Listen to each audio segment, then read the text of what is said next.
bila ditanya oleh Diana, tanya nak buat tajuk apa Ustaz perbincangan kita petang ini, saya tajukkan dengan dari mana hendak ke mana.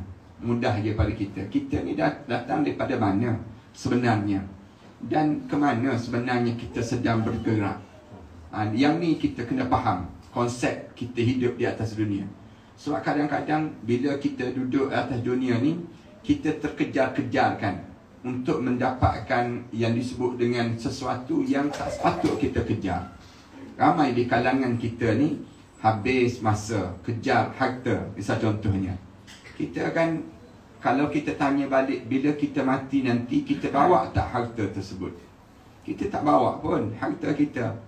Ada di kalangan kita, dia kata, saya tak kejar harta Ustaz. Habis kamu kejar apa dalam hidup kamu? Saya kejar yang disebut dengan tahta, berebut jawatan kan. Orang kita pun berebut jawatan. Ini pun kejaran juga dalam hidup, yang menyebabkan bila kita mati pun kita tak bawa pun jawatan tu. Tadi saya berselisih dengan yang di Pertuan Agong rasanya, dengan kenderaan konvoi, dengan polis dan sebagainya. Saya tengok. Lepas tu saya terbayang terus, Agong ni kalau dia mati nanti ada konvoi tak dia dalam kubur nanti? Kita terfikir macam tu kan. Bila kita mati nanti, bagaimanapun tahta kita tinggi, bagaimanapun jawatan kita hebat di dunia, kita kembali pada Allah nanti seorang-seorang je kita kembali. Waktu tu tak ada dah polis yang escort. Polis pun tak boleh nak jadi escort dah pada kita. Maknanya kita ni patutnya apa yang patut kita dapat sepanjang kita hidup di atas dunia ini. Yang ni kadang-kadang kita jadi bela, ataupun istilah anak-anak muda kita sekarang kan, jadi macam tak tahu arah. Kadang-kadang kita tanya, ada orang kita dia tak sibuk dengan harta, tapi dia tak sibuk dengan tahta, tapi dia sibuk dengan follower kan. Dia sibuk dengan, dia nak follower dia ramai. Dia nak suruh, sekarang ni kan trend, orang kita nak kepada biar jadi ramai pengikut, nak suruh kita ni sentiasa dikenali dan sebagainya. Tapi hakikatnya sebenarnya dalam hidup kita ni, kita perlu itukah dalam hidup? Itu kita kena tanya pada diri kita lah. Apa yang sepatutnya kita perlu untuk kita nak bawa di sana nanti? Yang ni kadang-kadang di kalangan kita tak terfikir dalam hidup kita, tak terbayang pada pemikiran kita, sehingga kita lupa pada satu ketika nanti kita akan bersendirian seorang-seorang. Padahal kita ni akan balik pada Allah seorang-seorang. Bila kita balik pada Allah seorang-seorang nanti, bekalan apa yang perlu kita ada? Apa benda yang boleh menghiburkan kita? Dan apa benda yang boleh menyebabkan kita jadi bahagia di sana nanti? Yang ni kadang-kadang kita tak terfikir dalam hidup kita. Kita asyik memikirkan tentang hidup yang sementara, tapi kita tak fikir tentang macam mana nak hidup yang selama-lamanya. Yang tu yang kadang-kadang saya sendirilah, bukan saya nak sebut pada orang lain, saya sendiri pun kadang-kadang tertanya-tanya dalam hidup ni, sebenarnya nak apa dalam hidup kita? Kadang-kadang kita jadi mengah dalam hidup kita, nak dapatkan yang tu, nak dapatkan yang ni. Kita jadi hidup kita ni tak tahu, tak tentu arah. Tengok orang tu dapat yang tu, kita nak macam orang tu juga. Kadang-kadang kita tengok orang tu jadi macam tu, kita nak jadi macam orang tu juga. Padahal itukah yang tujuan sebenar Allah ciptakan kita. Sebab itulah petang ni saya cuba nak mengajak sahabat-sahabat saya, keluarga ini, untuk sama-sama berfikir. Cuba kita berfikir, sebenarnya kita ni patutnya ada apa? Yang patutnya kita ni datang daripada mana? Kalau kita tanya balik asal usul kejadian kita, mesti kita akan dapati kita daripada sumber yang hina kan, min turab, daripada tanah. Kita datang daripada tanah yang Allah ciptakan kita. Sebab tu Allah Subhanahu Wa Taala sebut, minha khalaqnakum, daripada tanah aku ciptakan kamu. Kenapa Allah mulakan daripada penciptaan tanah? Sebab kita daripada bawah, kita tidak berada daripada di peringkat atas. Tanah-tanah ni semua dekat bawah asal usulnya. Supaya apa dia? Allah ajar pada kita supaya kita fikir tentang kita ni daripada tanah rupa-rupanya. Daripada tanah ni maksudnya kita daripada bawah. Allah bagi apa yang ada pada kita sekarang ni, kita mula naik. Tapi naik ni jangan kita jadi sombong pula. Jangan kita ni jadi tak sedar diri pula. Ramai orang kita, dia bila asal usul dia daripada tanah, kemudian dia mula tak sedar diri. Dia ingat dia dicipta daripada api.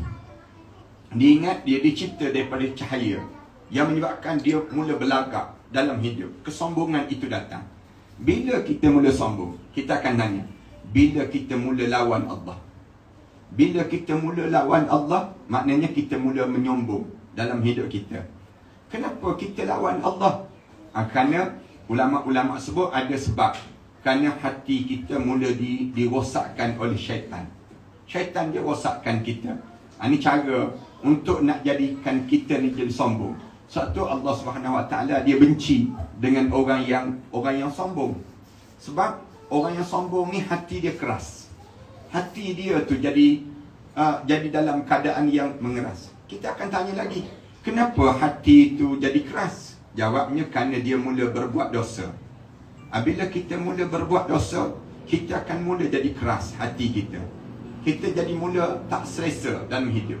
Orang yang tak buat dosa, orang yang hati dia lembut, dia jadi senang untuk dia terima agama. Terima agama Allah. Tapi sebaliknya, bila kita dah mula buat dosa, sekali kita buat dosa, sekali titik hitam pada hati kita. 2 kali kita buat dosa, 2 kali titik hitam pada hati kita. Lama-lama, hati kita ni hatta nuqtatan sauda. Hingga kan penuh hati kita dengan kehitaman. Orang kita, Farhan sekarang cuba perhatikan. Kita ni mula-mula kita buat dosa kan, kita ni mesti rasa berdebar-debar.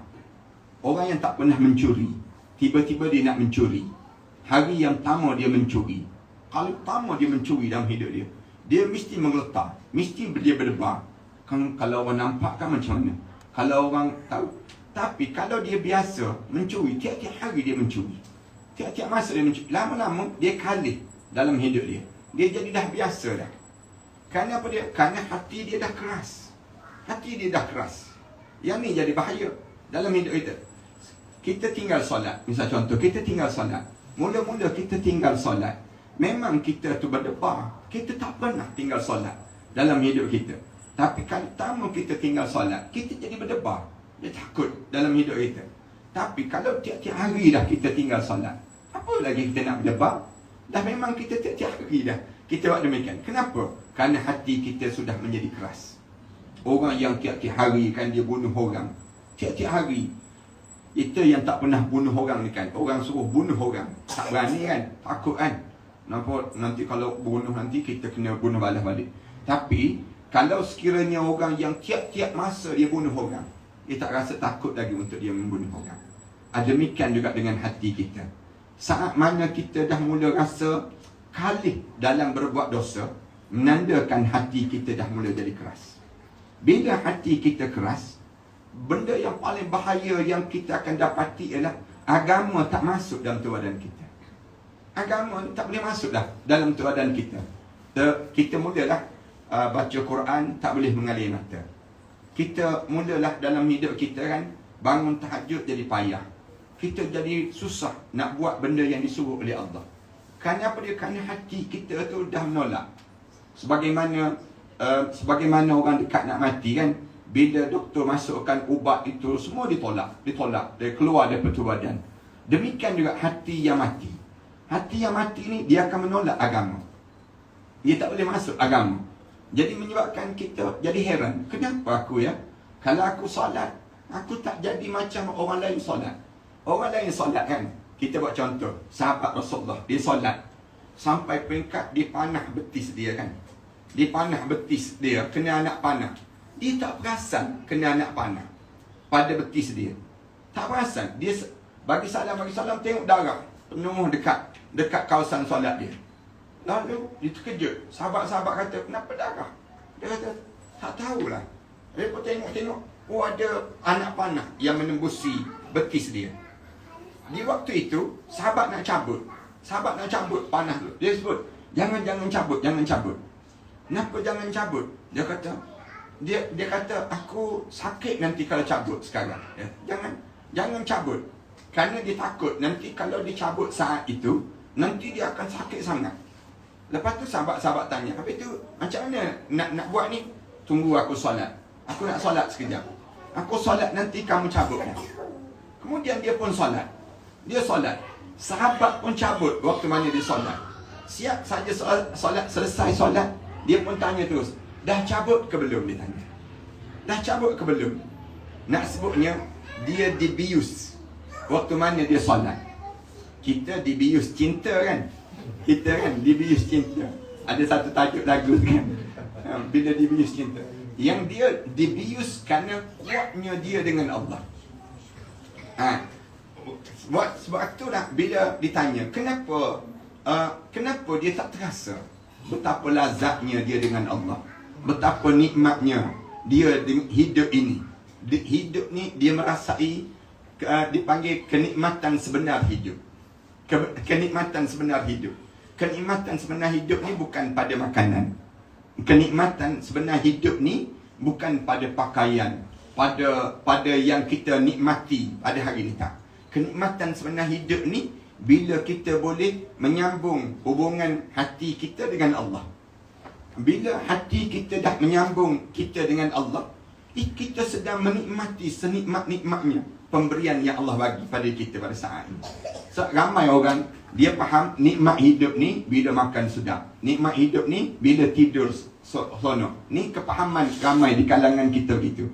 Nikmat kita ni bila kita mempunyai kenderaan yang mewah, kenderaan kita boleh pakaian yang cantik dan sebagainya. Tapi sebenarnya Islam datang bila kamu dapat menikmati hidup yang sebenar. Bila kamu mula kamu dalam hidup kamu merasai sepanjang saat-saat yang kamu lalui ini, kamu dengan Allah. Kamu dengan Allah, kamu jadi hamba pada Allah. Itulah kamu menikmati sebenar nikmat kehidupan yang sebenar yang Allah bagi pada kita. Sehingga kan kita tahu ke mana yang kita akan pergi. Tu kita dah nampak dah. Sebenarnya kita nak apa dalam hidup ini? Dalam hidup kita ni, kita sebenarnya nak pada kita disanjung orang kah? Kita dicintai orang kah?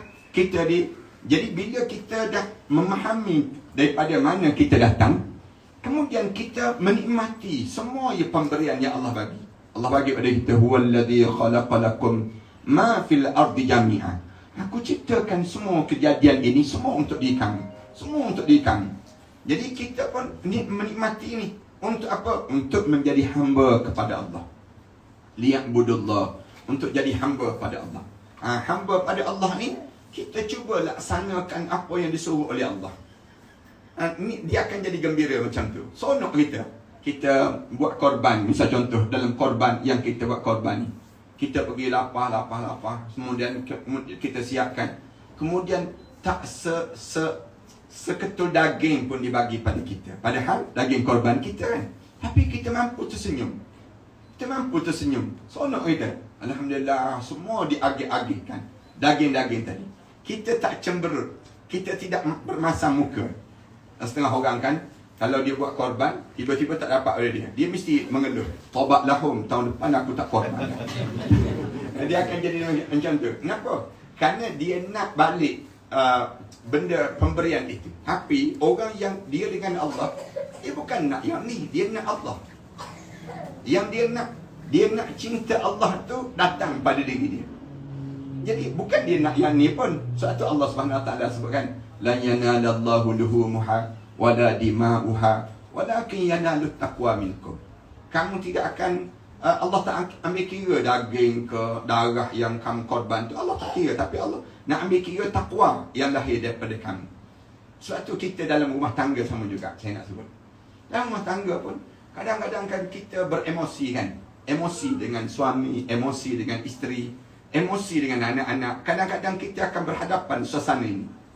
Tapi kalau kita fikir balik, hidup kita ni nak pada suami ke, nak pada isteri ke, nak pada anak ke, sebenarnya kita tumpang je semua ni.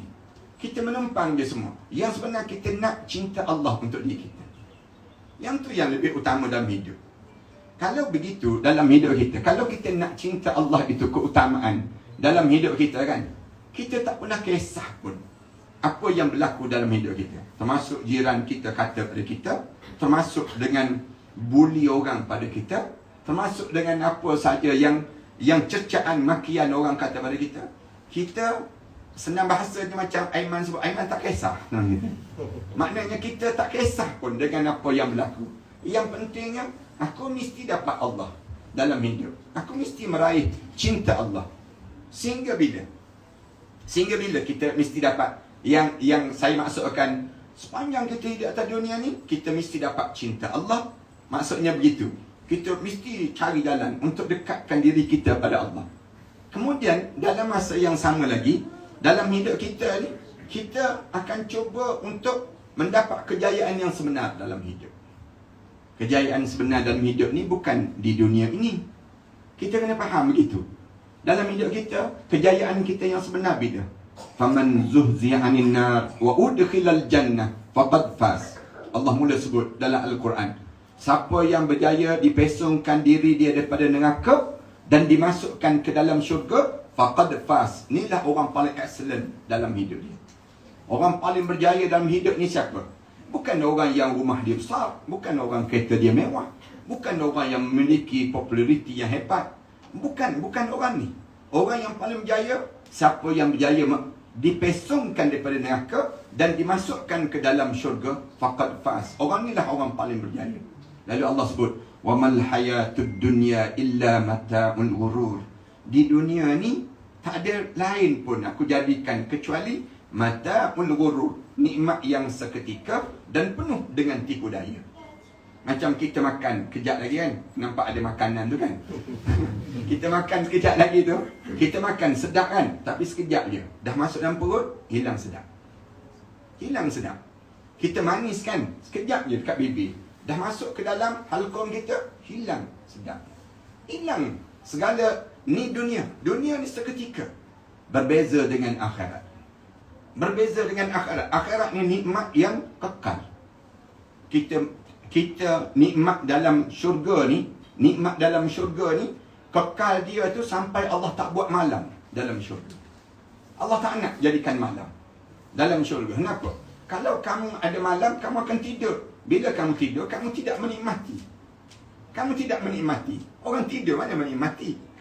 Pada diri dia, Allah tak jadikan. Dalam syurga ni, ada pagi sampai petang. Kemudian kembali balik pagi. Kemudian sampai malam balik. Sampai petang balik. Kemudian kembali. Begitulah. Hari-hari dalam syurga kekal abadi. Kenikmatan dipanggil dalam syurga. Jadi, walaupun begitu, saya sebut ni, nikmat. Kalau kita baca, kalau kita dengar kuliah cerita tentang syurga, sampai kita rasa tamak, rasa nak syurga tersebut. Kalian ada masa, kalian bacalah kitab yang saya karang, kitab yang indahnya syurga, ngerinya neraka. Di antara kitab yang saya karang ada kitab tentang cerita tentang keindahan syurga. Saya baca kitab yang walaupun saya sendiri susun daripada hadis-hadis daripada ayat Quran, tapi saya sendiri pun tak berhenti lagi baca, sonok. Kita baca tu, kita sedang mencari di mana tempat kita dalam syurga nanti. Bila kita menghadap depan Allah nanti. Yang ni yang kita kena ada dalam diri kita. Bila kita ada yang macam ni, maka kita akan bersungguh-sungguh di atas dunia ini dengan tanpa penuh rasa kecewa dan penuh kegagalan pada diri kita tak. Selagi mana kita hidup, mesti kita berusaha untuk mendapatkan ganjaran yang terbaik dalam hidup. Ini mesti kita mula nampak dari mana kita datang, ke mana kita nak pergi. Dan bila kita nak pergi itu, kita mesti dapat apa sewaktu mana kita berada di sana nanti. Yang tu macam mana kita nak dapat kat sana nanti, biar sonok, biar indah sungguh pada diri kita. Saat mana orang boleh nampak dah, saat mana kita mula terbujur kaku menghadap depan Allah nanti. Tu kali yang pertama kita boleh tengok wajah yang paling indah. Kita menghadap depan Allah. Menghadap depan Allah tu cantik je wajah kita. Cantik sungguh, berseri. Kadang-kadang setengah orang dia berpeluh-peluh atas dahi. Kadang-kadang sampai keluar air mata. Mengalir air mata dia. Kerana dia tak jangka dia dapat senikmat ini. Tempat dia dalam syurga. Sampai peringkat waktu mana kematian dia tu, orang boleh tahu tak? Dia ni ahli syurga ni. Ini ahli syurga. Dan kenapa? Kerana dia ditunjukkan tempat dia dalam syurga. Setengah-setengah orang tu, Allah bagi pada dia sampai senyum tu nampak gigi. Nampak gigi dia. Suka sangat dia dipanggil menghadap depan Allah. Ini kesan daripada mana? Kesan daripada dia nampak, aku mesti dapatkan yang tu. Aku mesti dapatkan yang tu. Bila dia meninggal dunia tu, dia rasa puas hati aku. Hidup sekejap, tapi aku dapat ganjaran yang mesti aku dapat dalam hidup ini sendiri. Ini cara demikian. Saya sekadar membuka ruang minda kita lah. Nak suruh kita jangan terikat sangat dengan keluhan-keluhan hidup di dunia. Kan ramai orang kita ni, dia rasa dia terikat dengan hidup di dunia. Dia rasa susah hidup di dunia. Dia rasa macam payah. Ni zaman-zaman harga minyak naik ni lagi kan. Zaman harga barang naik. Dia jadi rasa stres. Orang kita jadi stres. Jangan begitu dalam hidup kita. Kita jangan stres dengan tekanan hidup, jangan. Tapi kita kena enjoy, menikmati setiap nikmat-nikmat yang Allah kurniakan pada kita saat ini. Ini kena kita rasa momen-momen ini, pengalaman kita sekarang yang kita diberi oleh Allah ini, sukar orang lain dapat kecuali orang mukmin. Orang mukmin dia akan rasa nikmat dalam hidup dia. Alhamdulillah Allah bagi aku nikmat ini.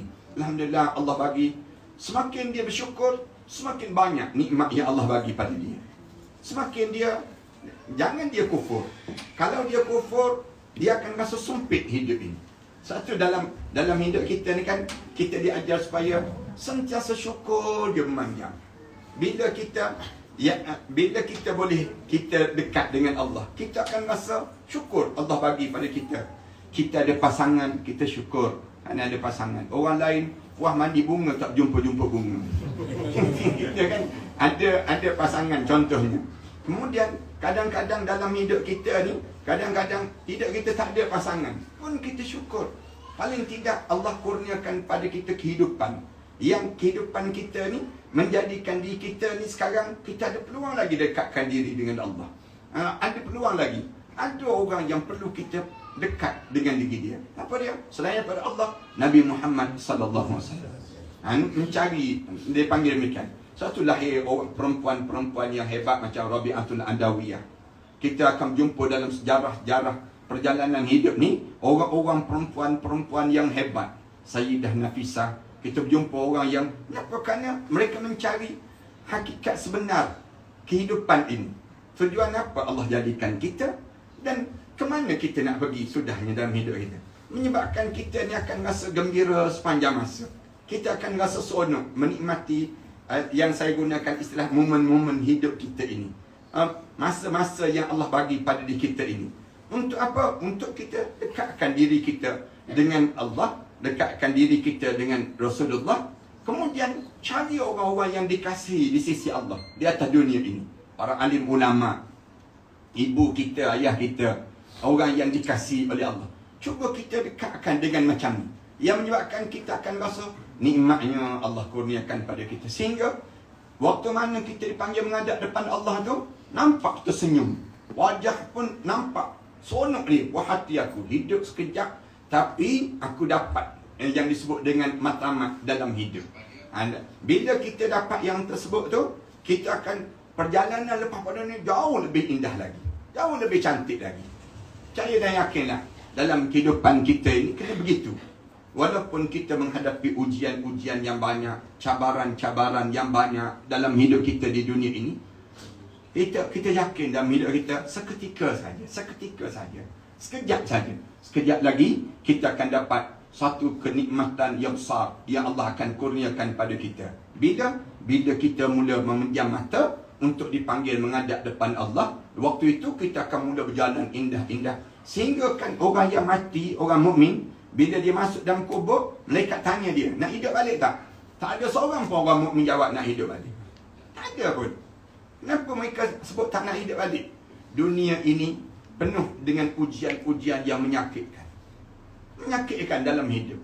Sehingga kan boleh kita di celah-celah ujian itu kita mampu untuk menjadikan diri kita sebenar orang mukmin, menjadikan diri kita sebenar orang yang taat pada Allah. Maka di waktu itu kita kata bangga kita, puas hati aku hidup sekejap pun aku dapat dah nikmat ini dalam hidup kita. Yang ni mesti ditanam dalam setiap jiwa kita agar kita berbahagia seketika saja bila kita menghadap di hadapan Allah sebentar lagi. Itulah yang saya nak maksudkan pada petang yang baik ini. Nampak macam dah pejam celik dah kita ni. Saya tak sekira sekadar itu. Lepas tu saya nak buka peluang kalau ada pertanyaan-pertanyaan di kalangan kita untuk sama-sama kita dapat meluahkan ataupun boleh nak tanya soalan apa pun. Saya buka peluang seketika lah untuk kita nak faham sikit. Itu je yang saya nak sebut dalam bicara saya pada petang yang baik ini. Untuk kita memahami daripada mana kita datang, ke mana kita akan pulang, apa bekalan yang perlu kita sediakan untuk kita menghadap di hadapan Allah, supaya kita tak nanti rasa kecewa. Kenapalah aku dah lah hidup sekejap kemudian jadi macam ni pula aku. Tak naklah kita begitu. Kita nak dia bila kita dipanggil menghadap depan Allah tu, kita pun puas hati kita, bangga kita. Hidup sekejap tapi pahala ni banyak. Kita bila malaikat tanya nak hidup balik, tak nak dah. Saya cukup dah. Perjalanan hidup saya nampak dah tempat saya dalam syurga Allah Subhanahu Wa Taala. Terima kasih pada Damarul, terima kasih pada keluarga Rafa ini. Terima kasih pada Datin dan juga seluruh yang hadir pada yang jauh daripada Kedah dan datang turun pukul 4 pagi, temenung je panjang perjalanan. Nanti balik, nanti temenung balik terhadap perjalanan yang saya cerita tadi. Kalau boleh berfikir panjang sikit, kita akan rasa seronok dalam hidup kita. Saya nak buka lah peluang kalau ada tanyaan, perkongsian di kalangan kita. Ada apa-apa siapa nak tanya? Okay, terima kasih Ustaz atas tazkirah tadi. Sekarang saya bukakan pada siapa yang ingin tanyakan soalan. Silakan. Yang sepatutnya nak tanya, silakan. Ini je peluang yang ada ni. Lepas ni tak tahu bila ni kita akan jumpa Ustaz. Silakan. Apa? Okey. Ada siapa dah? Tak ada istilah terlambat. Tak ada istilah terlambat. Ada sesiapa nak tanya? Sila. Ustaz, Ya. saya cuma tanya yang dapat saya rangkum tadi adakah perjalanan hidup kita ni di antara kejayaan hakiki dan kejayaan khayali? Dia komplit ke begitu ke? Ya.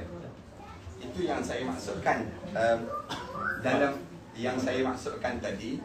Ramai di kalangan kita ni dia terpukau dengan khayalan yang menyebabkan kita tak buat persiapan untuk menuju ke hadapan. Sebab bila hidup di atas dunia ni kan, ramai di kalangan kita ni hidup dengan keadaan khayal saja. Kita hanyut saja. Bila kita banyak hanyut, kita tak berfokus terhadap apa yang sepatutnya kita kena dapat. Sebab tu saya maksudkan tadi, ialah kita jangan khayal. Jangan. Kita kena hidup di bumi yang nyata. Jangan kita hidup dengan keadaan yang digambarkan oleh musuh-musuh kita. Musuh-musuh kita ni orang kafir. Kemudian musuh-musuh kita ni di kalangan syaitan yang menghiasi semua khayalan ini. Sehingga kan kita ni terlampau khayal, macam dibuai mimpi saja hidup ni. Bila kita mati tu baru kita terjaga daripada khayalan ini. Satu saya maksudkan ini, kita ni sentiasa berlawan yang ni. Kadang-kadang perlu untuk kita tampar muka kita sendiri. Rasanya begitu. Untuk kita nak sedarkan diri kita. Aku ni sebenarnya nak apa dalam hidup? Aku ni perlu apa dalam hidup? Kadang-kadang begitu patutnya. Sebab kita ni terlampau teruja sangat dengan khayalan kita. Benda yang tak ada macam orang yang apa ni? Orang yang terpukau dengan menarik duit dalam lombong, macam tu. Kan duit dalam lombong, dia kata ada harta emas, ada barang emas ni dalam lombong ni. Lepas tu dia pergi buat macam-macam cara lah. Zikir tapi tu nak tarik duit harta dalam tersebut. Dia khayal saja benda tersebut. Dia khayal. Yang dikhayalkan itu ialah syaitan yang mengkhayalkan dia. Sama juga dengan kita. Kita hidup di atas dunia ni, ramai orang kita khayal. Khayal je dalam hidup. Bila suatu hari dia mati, dia terkejut. Aku tak buat yang ni. Aku tak lakukan yang ni. Patutnya aku kena buat yang ni. Yang tu yang jadi masalah. Kita jangan hidup dengan khayalan, tapi hiduplah dengan penuh kehakikian dalam hidup kita. Biar kita berpijak di bumi yang nyata. Biar kita sedar, kita ni jangan termimpi-mimpi dengan angan-angan yang tak berkesudahan.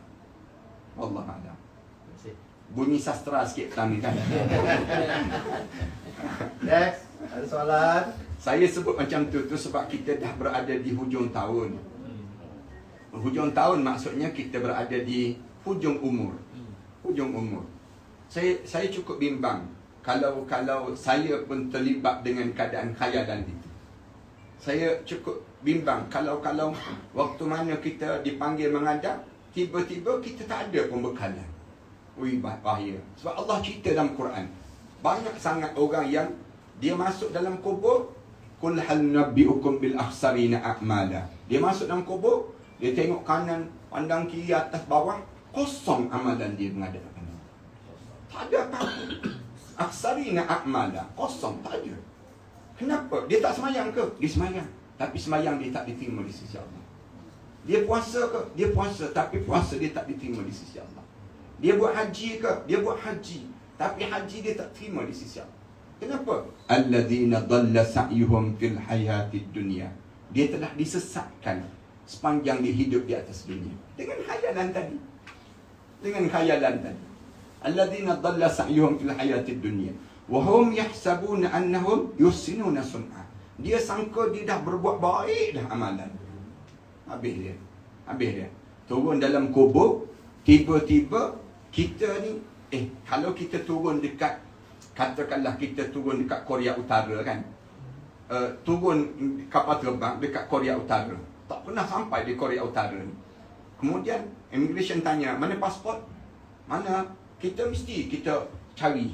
Kat mana pasport? Mencari, tiba-tiba tak ada pasport. Pasport tak ada, kemudian beg tak ada, handphone tak ada apa yang menunjukkan pengenalan diri. Macam mana di waktu tersebut? Mesti kita terbayang muka John Nam terus kan. Kita nampak terus, habis aku. Demikianlah bila kita turun di alam kubur. Baru je di alam kubur, turun je, tiba-tiba kosong amalan. Sudah. Nak buat macam mana di waktu tersebut? Kita nak bangun semula, nak bangkit semula. Yang ni yang kebimbangan itu mesti sentiasa mendatangi diri. Mesti ada dalam hidup kita. Dah lah tanya Ya. tu. Okay Ustaz, macam Linda, macam saya hilang anak syurga saya Ya. 2014. So banyak ustaz-ustaz cakap, okay, kalau anak kita dah pergi ke syurga, kita akan ke sana. Ya. Agaknya apa keyakinan kita adalah kita ni boleh sama-sama dengan dia dekat tempat yang indah tu. Sebab saya banyak kali mimpi dia kat tempat yang selesa, yang tenang. Jadi macam mana kita nak buat sesuatu kat dunia ni untuk kita sama-sama nak pergi kat tempat dia tu. Yeah. Sebab dia memang anak syurga, tak ada dosa. Macam saya mungkin umur dah 40 lebih, banyak melakukan dosa, kesalahan. Jadi macam mana saya nak dapat peluang untuk pergi jumpa dia kat sana tu nanti satu hari? Masa yang kita ada sekarang ini ialah masa untuk kita fokus meraih cinta kita dengan Allah. Mesti kita dekatkan dengan Allah, kerana pemilik syurga itu ialah Allah. Senang bahasanya. Jadi kita jangan berfokus pada dia, tapi berfokus kepada Allah. Apakah kita ni dekat dengan Allah ataupun kita ni jauh dengan Allah? Kalau kita nak bersama dengan dia, maksudnya dia pun nak dapatkan kita, mesti kita sama-sama dekat dengan Allah. Ambil contoh. Dia bukan kita dengan anak je. Kadang-kadang ada orang yang meninggal dunia suami. Kadang-kadang ada orang meninggal dunia isteri dalam hidup. Ada orang yang disayang dalam hidup, yang sayang. Tapi jangan kita fokus yang kita sayang tu. Tapi kita kena fokus pada Allah sekarang. Biar kita dapat Allah. Nanti kalau kita terlampau dekat sangat, kita bayangkan dengan dia saja, tapi kita tinggal kita dengan Allah, nanti kita tak dapat ganjaran syurga tersebut. Rugi kita. Anak ni betul, dia ahli syurga, dia ni ahli syurga, tapi suatu mana di akhirat nanti dia akan tunggu kita. Dia akan tunggu kita seorang masuk dalam syurga. Tiba-tiba lepas pada semua dah masuk syurga, kemudian dihumban ke dalam neraka, dia duduk kat luar lagi, nunggu lagi. Ada kes yang macam tu, anak yang menunggu. Lalu Allah arahkan malaikat supaya malaikat suruh anak-anak ni masuk dalam syurga. Anak-anak masuk dalam syurga. Allah tahu kenapa, tapi Allah arahkan demikian. Lalu malaikat sebut anak-anak ni, masuk kamu dalam syurga. Lalu dia jawab, kami tak nak masuk dalam syurga. Sebab apa? Sebab kami tak jumpa mana ayah kami, mana ibu kami, yang kami dah tak sempat dah di dunia. Kemudian di sini pun kami tak ada juga. Lalu katanya malaikat, ibu kamu, ayah kamu dalam neraka. Dalam neraka. Lalu dia sebut, kami tak akan masuk syurga selagi mana kami tak memberi syafaat kepada ibu dan ayah kami. Ya Allah, berilah peluang untuk kami syafaat pada ayah dan ibu kami. Waktu itu dia akan cari kita dalam syurga, dalam neraka, tarik kita keluar. Tapi kita dah masuk dalam neraka. Kita dah ada dalam neraka. Buat apa kita masuk dalam neraka waktu itu? Walaupun dia dapat syafaat pada kita, pastikan kita awal-awal lagi boleh tarik dia. Tarik dia tu berada dalam syurga Allah. Itu yang saya maksudkan. Jangan tunggu dia saja. Waktu mana dia pegang tangan kita tu, dia tarik kita daripada neraka masuk dalam syurga, dia akan pimpin tangan tu. Rasulullah kata dia akan bergayut. Dia macam, kan kita suami isteri kan, sebelah sana seorang, sebelah sini seorang, tengah-tengah tu. Dia akan berayun. Dia akan suka ketawa yang indah sangat. Kenapa? Kerana dia dah memiliki ayah dan ibu. Tapi ayah dan ibu dah masuk neraka sebelum daripada ni. Kesan di atas dahi itu masih ada. An-nar, ahli neraka. Sehingga kan ayah ibu ni bila masuk dalam syurga, dia malu dengan orang-orang lain. Dia malu dengan orang-orang lain. Kerana atas dahi dia ni ada lagi tertulis ahli neraka. Tanda ahli neraka. Lalu dia minta dengan Allah, ya Allah, tolonglah rahmati, padamkan, hilangkan yang ni, yang di atas dahi, tanda ahli neraka tadi. Barulah Allah rahmati dia, kemudian dengan berkat amalan-amalan kita yang lain, untuk kita dapatkan kerahmatan demikian. Tapi saya nak sebutnya, kita jangan begitu. Kita kena lebih daripada itu. Macam mana kita nak lebih daripada itu? Kita mesti dapat raihkan cinta Allah dalam hidup kita. Mesti kita dapat cinta Allah. Macam mana? Apa yang Allah nak sebenarnya daripada kita? Penuhi saja. Penuhi saja. Sebagaimana kalian, bila suami kita nak apa saja, kita nak raih cinta dia, kita akan buat. Sanggupkan kita bangun pukul 4 pagi masak untuk dia. Sanggupkan kita basuh kasut dia. Sanggupkan kita basuh stoking dia. Kita sanggup untuk nak meraih cinta dia. Kadang-kadang setengah orang tu ambil lagi stoking, pakaikan untuk di kaki suami. Nak sebutnya, nak dapatkan cinta suami. Itu suami. Kenapa kita tak buat begitu kita dengan Allah? Jauh lebih daripada itu. Kita dengan Allah kan, Allah nak apa sebenarnya daripada kita? Kita kena tanya dalam hidup. Yang tu yang menyebabkan kita akan jadi, segala ujian yang kita lalui menjadi nikmat yang kita nikmati. Allah a'lam. Faham tak faham, bersastra petang ini. Salam. Ustaz kata, apakah tanda-tanda amalan kita diterima Allah? Di antara tanda besar amalan kita diterima di sisi Allah, kita semakin rasa nikmat dalam kita beribadah pada Allah. Itu tanda amalan kita diterima Allah. Semakin kita menikmati dengan ibadah, semakin amalan-amalan kita tu diterima di sisi Allah. So Allah sebut, la in syakartum la azidannakum. Kalau kamu bersyukur padaku, maksud syukur tu apa dia? Maksudnya ialah kamu semakin dekat dengan aku akan tambahkan lagi pada diri kamu. Itu di antara tanda besar amalan kita diterima di sisi Allah. Allah sedang memberi lagi. Kita kadang-kadang kan Allah bagi pada kita sikit je ilmu agama. Tapi kita berkongsi ilmu agama kepada orang lain. Orang lain pun menikmati nikmat ilmu agama yang kita dapat tadi. kita lagi, lepas pada itu Allah bagi lagi ilmu lain. Allah bagi lagi ilmu lain. Semakin banyak. Tanda apa dia? Amalan kita diterima di sisi Allah. Tanda demikian. Ustaz, sama tak kalau macam kita dah biasa berzikir, Ya. hari ni kita rasa macam kita lupa nak berzikir, kita boleh teringat. Itu macam Allah memperingati kita. Ya, betul. Sama Ya, sama. Macam kita rasa Itu di antara tanda-tanda amalan kita diterima di sisi Allah. Kita jadi galan kalau kita tak berzikir. Kalau kita rasa tak, sebab tak kena hari ni. Kerana kita tak buat amal ibadah tersebut. Tanda amal ibadah kita sebelum daripada ni diterima di sisi Allah. Kerana amal ibadah ni dia rasa kenikmatan itu bertambah dan bertambah. Satu kita jadi heran kan, kenapalah orang ni boleh baca Quran boleh menangis. Kita puas baca Quran tak menangis. Ada orang dengar ayat Quran boleh mengalir mata. Kita dengar lagu Hindustan mengalir mata pula kita. kita tak faham, Hmm. tapi dia dengan mendengar pun dia Boleh. Dia sampai ke dalam hati. Tapi kadang-kadang tak faham sebab sedih, sebab tak faham. Tak lagi Hindustan pun tak faham dia. Tapi kenapa boleh mengalir mata? Tak faham antara Ya, kata betul. ini aku ni sedih. Tapi tak dia faham. dia tak dia kena pada jiwa dia. Dia kena pada itu yang saya maksudkan tadi. Bila hati kita bersih, agama ni senang je masuk untuk badan. Tapi kalau hati kita ni ada kesombongan, ada je perasaan sombong, tak akan masuk agama.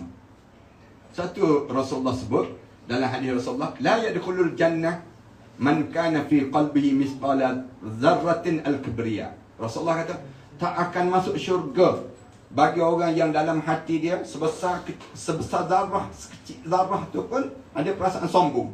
Selagi itulah sombong dia ada tu, Allah bakar dalam neraka dulu. Sehingga kan habis sombong tu, layak dia masuk dalam syurga Allah SWT. Kita pun sama juga di atas dunia ni. Belajarlah untuk jadi tawaduk. Tawaduk ni maknanya, aku bukan nak dunia pun, aku nak akhirat. Tu yang besar akhirat, yang besar pada kita. Kita tak pernah pun nak rasa sakit hati dengan dunia. Senang cerita ni. Tak ada pun nikmat dunia apa sangat. Kita tak pernah berkecil hati pun dengan nikmat yang dimiliki oleh sesiapa saja. Tetapi kita akan rasa seronok bila kita boleh buat benda yang diminta oleh Allah. Itu memang jiwa hebat jiwa tersebut. Mari kita asuh diri kita demikian. Didik jiwa kita menjadi jiwa yang mutmainnah. Sampai waktu mana malaikat panggil nyawa kita tu, ya ayyatuhan nafsul mutmainnah, irji'i ila rabbiki radiyatan mardiyah. Malaikat panggil, jiwa-jiwa yang tenang, balik. Macam mak kita panggil petang-petang kan, balik, datang dah. Dulu kan waktu mana kita kecil-kecil dahulu kita main kan, balik. Mak kita, demikianlah jiwa orang mukmin. Bila dipanggil untuk balik pada Allah, tenang je dia balik, jom. Happy masing-masing, sonok je. Kenapa? Dipanggil pulang oleh Allah. Itu cara dia. Ustaz, ni satu, saya 2 hari lepas saya dapat satu video orang tunjuk macam mana malaikat tu datang nak tarik nyawa seseorang tu. Lepas tu ada 2-3 video yang orang tu dalam ketakutan, dia nampak. Dan ada juga video yang terakhir tu orang tu mungkin tengah mengaji dan dia, macam dia tenang, dia pergi tu kecamatan tenang. Adakah ciri-ciri orang meninggal kat dunia ni melambangkan yang dia tu itulah dia punya macam perjalanan hidup dia? Ya. Betul ke? Ya. Dia akan jadi macam tu. Bila kita hidup di dunia ni, kalau kita nak tahu macam mana kita mati nanti, kita tengok macam mana kita hidup sekarang. Kalau kita hidup sekarang ni memang kelam kabut, mati nanti kelam kabut lah. Kalau hidup sekarang ni kita tenang, relax, damai, hidup kita tenang dan damailah kita menghadap depan Allah. Satu gambaran yang digambarkan dalam hadis Rasulullah pun begitu. Kalau kamu nak tahu macam mana sebenarnya diri kamu waktu mana kamu menghadapi sakarat, kamu tengok waktu mana kamu hidup sekarang. Bila kamu hidup sekarang ni, kamu lapang, tenang, relax, kamu boleh enjoy, rasa seronok dengan ibadah pada Allah. Begitulah kalian waktu mana menghadap depan Allah. Itu nanti. Sebab tu kita ni sedang mewarnai suasana kematian kita, suasana kehidupan kita lepas pada kematian kita nanti. Sekarang ni kita sedang mencorak corak-corak yang indah. Corakkanlah pada diri kita demikian. Jadi tak selera makan lah. Kita ni kan. Tapi saya sekadar nak suruh supaya kita termenung sekejap. Jangan-jangan sekali dalam hidup kita ni perlu untuk kita menung. Kita nak apa sebenarnya dalam hidup. Itu.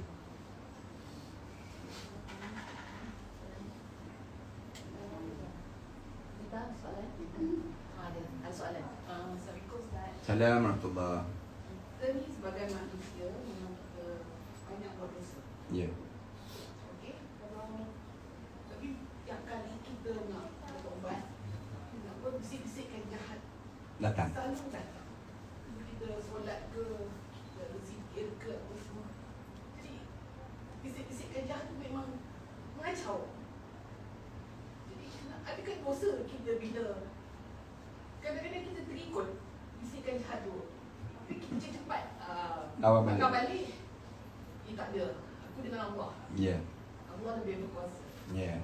Jadi macam mana kita ni kita nak bertobat, tapi bisik-bisikkan jahat tu mengacau kita. Macam orang kata macam anxiety ke apa ke. Jadi kita takut pahala yang kita buat tu tak diterima. Allah tu kita tahu kita Yeah. tapi kita yakin. Sebab bila kita dengar syarahan daripada ustaz, daripada orang ulama mengatakan yang risau Allah Maha Pengampun, apa yang kita nak cuma minta daripada dia. Tapi itulah kata kerjaan tu selalu main, kita jadi takut. Kita ni betul ke kita ni buat ni? Sama ada Allah tu terima ke tak? Macam mana Ustaz? Sebab itulah waktu mana kita lahir dahulu kan, ayah kita azankan di kanan kita. Sebab apa? Sebab dia nak suruh protect diri kita daripada gangguan bisikan jahat tadi. Padahal budak yang sekecil itu baru lahir, buat apa dia azan? Tak payah azan sepatutnya. Sepatutnya tenangkan dia. Tapi agama, bila dia lahir saja daripada kandungan ibu dia, diazan di telinga kanan dia, dia qamat di telinga kiri dia. Azan tu azan biasalah, jangan pinjam mikrofon masjid pula kan. Sebutnya kenapa? Kerana bisikan jahat itu sentiasa mendatangi diri kita. Dia bukan kita je, para nabi, Nabi Ibrahim waktu mana nak sembelih anak dia, Nabi Ismail. Nampak jelas, bukan biasa-biasa, menyamar menjadi orang tua yang warak. Kemudian dalam masa yang sama ditunjukkan pada Nabi Ibrahim, adakah patut kamu nak sembelih anak kamu, Ismail? Nabi Ibrahim buat apa dia? Ambil batu kan, tu yang dilontar tu, dekat ambil batu lontar, Bismillah, rajmus syayatin wa hizbuh. Dengan nama Allah, direjamnya syaitan dan segala pengikut-pengikut syaitan. Maknanya, sejak zaman Nabi Ibrahim, begitulah berlaku. Kemudian sampai 3 kali. Kemudian kita pula buat amalan itu, buat di Mina. Orang di Mekah, di Mekah ni buat haji, dia dimasukkan dalam di antara amalan haji yang perlu dilakukan. Melontar. Dengan tujuan nak suruh tutup bisikan jahat tadi. Demikian juga zaman Nabi Muhammad sallallahu alaihi wasallam. Rasulullah sallallahu alaihi wasallam sama juga.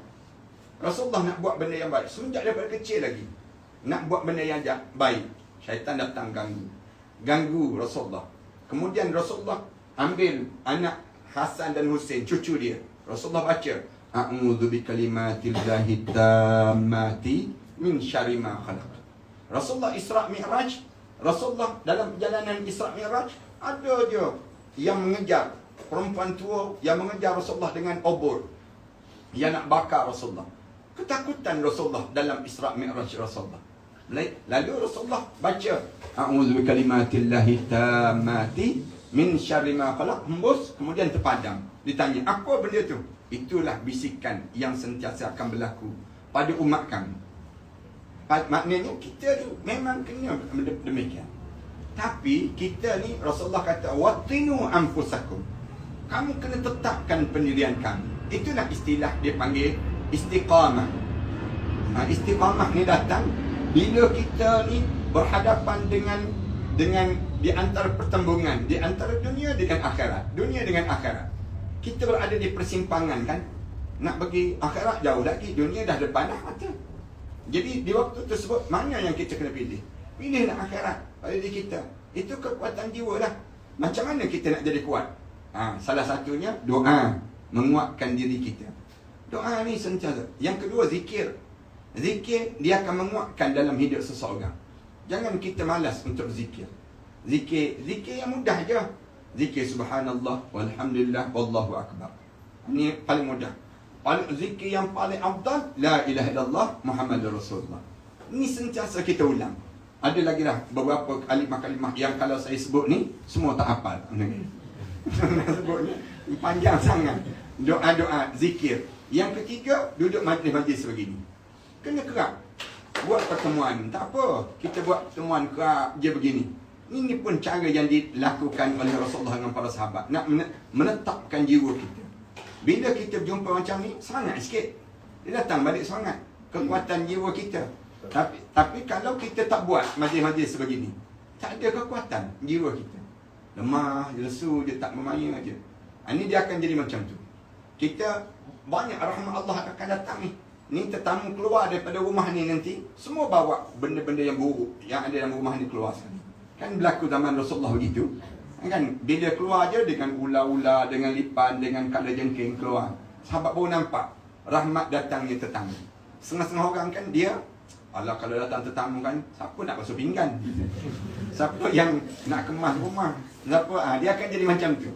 Ni semua ni lintasan-lintasan yang dibisikkan alladhi yuwaswisu fi sudurin nas. Yang ditiup di jiwa-jiwa manusia. Nak bangun tahajud malam macam tu juga. Semua keadaan macam tu akan berlaku. Tapi kita kena kuat dengan doa, dengan zikir, dengan majlis ilmu. Kemudian dalam masa yang sama, sentiasa baca Quran. Dalam hidup itu, baca je Quran. Dalam hidup ni, jangan berhenti. Baca, dengar, kemudian hafal. Baca, dengar, hafal. Al-Quran Karim. Dia akan jadi kuat jiwa kita insyaAllah. Allah. Ada lagi? Sebelum nak makan ni. Ada soalan? Awak nak tanya Ustaz? Ya, silakan. Assalamualaikum Ustaz. Assalamualaikum warahmatullahi. Kita kalau boleh dalam bukan kerja saja, apa-apa yang kita buat tu kita nak pastikan semua kita buat tu niat kerana Allah. Jadi macam mana nak istiqamah, apa-apa kita buat pun tak kisahlah bekerja ke, pergi kenduri ke, nak pastikan niat tu kerana Allah. Yang pertama, saya sebut awal-awal tadi ialah cuba kita latih diri kita ni berusaha untuk mencintai Allah atas dunia ni. Kita kan berusaha untuk mencintai seseorang kan, nak dicintai oleh seseorang. Cuba alihkan rasa cinta kepada orang, kepada Allah dalam hidup. Dia akan lahir keikhlasan. Tapi kalau cinta kita masih lagi kepada makhluk, payah nak dapat keikhlasan. Dalam kita nak melaksanakan, nak jadi kita ni berkekalan, boleh berterusan dalam kita beribadah pada Allah. Kalau kita cuba meraih cinta Allah, kita akan cari jalan macam mana nak suruh Allah sayang pada kita. Kita akan macam kita cari jalan untuk suami kita sayang pada kita, anak-anak kita sayang pada kita, keluarga kita sayang pada kita. Macam mana? Kita nak Allah, macam mana nak tarik perhatian Allah dalam bilion manusia ini, kita dipandang oleh Allah. Salah satunya doa. Dalam doa menjadi takjub bila kita boleh mengalir mata. Boleh mengalir mata. Itu keikhlasan yang datang. Kita betul-betul boleh mengalir mata, boleh betul-betul berharap dalam doa kita tadi. Dan kita, bila kita dapat keikhlasan, akan kekallah keistiqamahan kita. Dia akan jadi demikian. Akan kekal. Bila kita buat, bila kita letak cinta kepada Allah, tak ada lagi takut dengan kejian, cacian, makian orang. Bahkan kita akan rasa seronok dengan setiap apa yang Allah bagi pada diri kita dalam hidup kita. Dia akan jadi macam tu. Yang kedua, dalam hidup kita, cubalah raih cinta kita dengan Nabi Muhammad sallallahu alaihi wasallam. Hidup kita ni lepas pada Allah, Rasulullah terus. Maknanya bila kita cuba raih cinta Rasulullah ni, maka kita akan cuba hayati perjuangan hidup Rasulullah, kehidupan Rasulullah. Macam mana kehidupan Rasulullah? Betul-betul kita menikmati kenikmatan itu. Maknanya panjanglah cerita Rasulullah tu. Kita belajar sirah Rasulullah, haji, kehidupan Rasulullah, dan kita akan rasa nikmat di waktu itu. Yang tiga, cuba berusaha menjauh sejarak mungkin diri kita dengan syaitan dan juga nafsu syahwat yang banyak mengganggu kita. Yang ni akan mengganggu keikhlasan supaya kita tak jadi istiqamah. Cari jalan untuk jangan dekat dengan syaitan. Jangan dekat. Jalan yang syaitan sering kali masuk dalam badan kita, kita tutup. Tutup, jangan buka. Jalan marah, syaitan senang masuk. Jalan terlampau kenyang, syaitan senang masuk. Dia ada lebih kurang 10 pintu yang biasa syaitan masuk dalam badan seorang. Kena tutup jalan ini. Bila kita berjaya tutup jalan syaitan, kita cuba nak marah aja, sebut a'udzubillahi minasyaitanirrajim. Istighfar banyak-banyak. Jadi syaitan tak boleh masuk. Di waktu tersebut kita boleh kawal diri kita. Agama tu akan mengawal diri kita. Kemudian dalam masa yang sama, emosi kita pun stabil. Boleh tenang je, relax je. Syahwat kita ni kita boleh kawal betul-betul. Di waktu itu insya-Allah kita boleh istiqamah dengan amalan-amalan kita, dan kita akan jadi ikhlas dalam setiap perbuatan kita. Wallahu a'lam. Tinggi sikit bahasa tu, balik nanti kaji balik.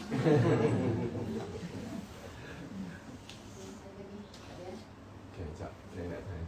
Assalamualaikum Ustaz. Assalamualaikum. Masya Allah, hari ini kita berhimpun. Bukan senang nak dapat Ustaz. Saya bersyukur sangat-sangat sebab ada beberapa persoalan yang saya ingin tanya. Sebagai khalifah di muka bumi, hamba yang pelbagai rintangan yang kita nak alami dalam kehidupan kita sehinggalah kita di hujung nyawa. So kita manusia yang kerdil, manusia yang mana mencari ilmu Allah ni. So dalam kehidupan kita ada pelbagai career kan Ustaz ya. So untuk mengimbangi dunia dan juga akhirat, sometimes kita tak boleh nak imbang sangat. Memang kita pray to Allah untuk mendapatkan rahmat Allah, mendapat syukur yang mana kita cuba untuk istiqamah ke jalan Allah, tapi diduga dengan pelbagai bisikan syaitan. So sebagai contoh, saya mencuba diri saya sendirilah, tak nak menunding jari pada orang lain. So cuba untuk buat solat fardu 5 waktu, zikir, everything buat juga, tapi masih lagi dibelenggu dengan bisikan syaitan ni untuk kita berubah ke jalan Allah. So bagaimana cara dan implikasi yang harus kita domainkan pada diri kita supaya istiqamah tu berjalan dengan lancar, bukan hanya di bibir sahaja, tetapi sebagai seorang hamba Allah yang inginkan keinsafan diri, taubat ke jalan Allah Subhanahu Wa Taala. Saya faham. Macam ni, kita kena terima hakikat yang kita masih lagi hidup atas dunia. Dunia ni tempat ujian. Tempat ujian yang memang tak akan berhenti. Selagi mana nama kita orang mukmin, kita akan diuji oleh Allah. Ujian-ujian ni datang, sama ada dalam bentuk bisikan, sama ada dalam bentuk ujian duniawi yang datang pada kita. Tapi apa yang perlu kita buat?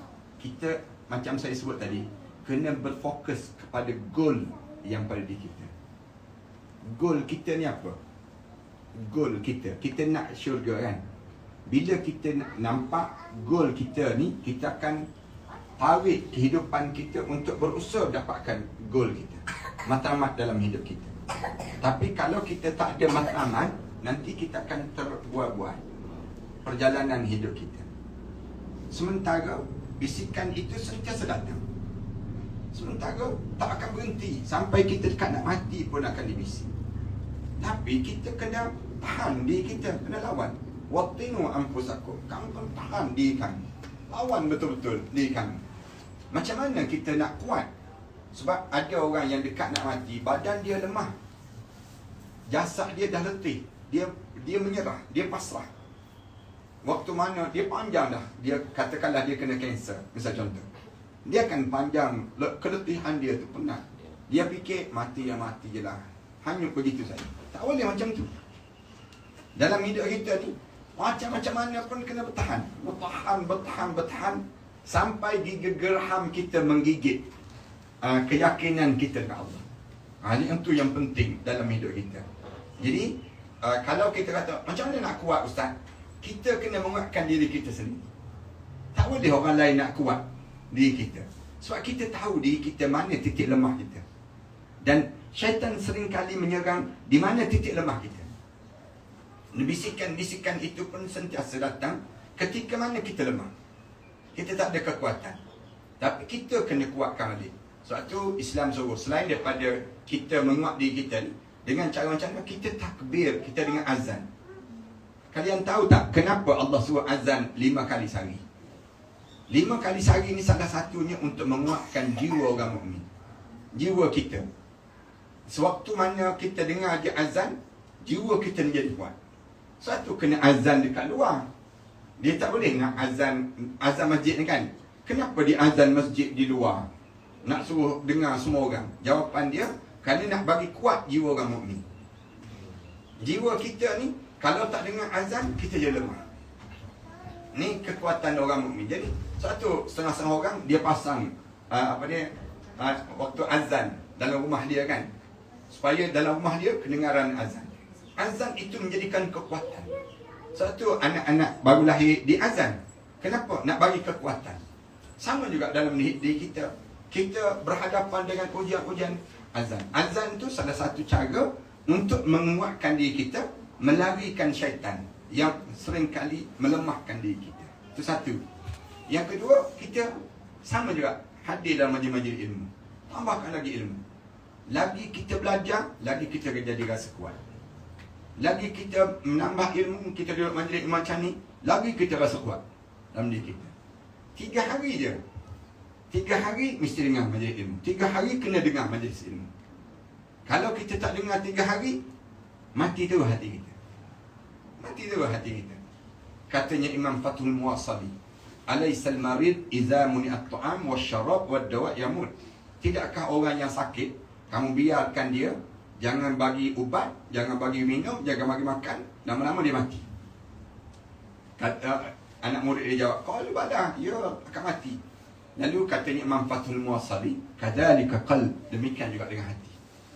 Idza muni'a anhu al-ilmu wal hikmatu 3 ayyam. Kalau kamu tak bagi pada dia ilmu dan kebijaksanaan, 3 hari je kamu tak bagi, yamut, mati terus hati. Orang mukmin ni dia nak jadi kuat dengan semua lintasan tadi, semua tadi, majlis ilmu. Majlis ilmu, dia akan jadi kuat dalam hidup. Wallahu a'lam. Ya. Habis lah. Ada apa-apa? Gambar ya semua. Kita baca doa lah, mudah-mudahan Allah rahmati kita. Nampak betul-betul lah belakang 7 kali dah. Bismillahirrahmanirrahim. Alhamdulillahirabbil alamin. Wassalatu wassalamu ala rasulil amin wa ala alihi wa sahbihi ajma'in. Rabbana iftah bainana wa bain qaumina bil haqq wa anta khairul fatihin. Allahumma barik hadhihi al-usrah. Allahumma barik hadhihi al-usrah. Ya Allah, berkatilah rumah tangga ini ya Allah. Amin. Kamu jadikanlah kebaikan dalam kehidupan kekeluargaan ini ya Allah. Kamu tambahkanlah kerahmatan kamu dan keberkatan setiap amalan yang kami kerjakan ini ya Allah. Ya Allah, ya Tuhan kami, ampunkan dosa besar kami dan dosa kecil kami ya Allah. Dosa yang sengaja dan dosa yang tidak sengaja kami lakukan ya Allah. Ya Allah, permudahkanlah setiap urusan kami ya Allah. Jauhkanlah kami daripada kemarahan dan kemurkaan kamu pada kami ya Allah. Rabbana 'alaika tawakkalna wa ilaika anabna wa ilaikal masir. Rabbana atina fid dunya hasanah wa fil akhirati hasanah wa qina adzabannar. Alhamdulillahirabbil alamin.